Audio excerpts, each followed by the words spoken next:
Welcome to my channel, my Showbiz Corner. Viewers, supporters, subscribers.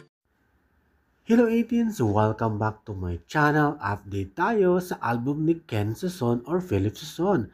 First time ever na uhusan ng isang solo artist ang girl group na Benny sa kanilang tatlong kantang Karera, Pantropiko at Salamin-Salamin sa mundo ng music chart sa Pilipinas. Nangunguna ngayon ang 8th ng kanta ni Philip Sison sa kanyang album na Seven Sense.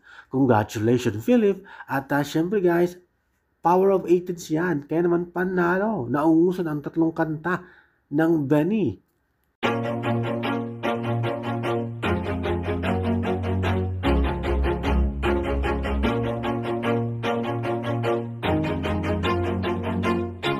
Always do it on my own, so I gotta get through it. And the only thing I know is to love what I'm doing. Never give up, never slow, till I finally prove it. Never listen to the no's, I just wanna keep moving. Keep my head up when I act, head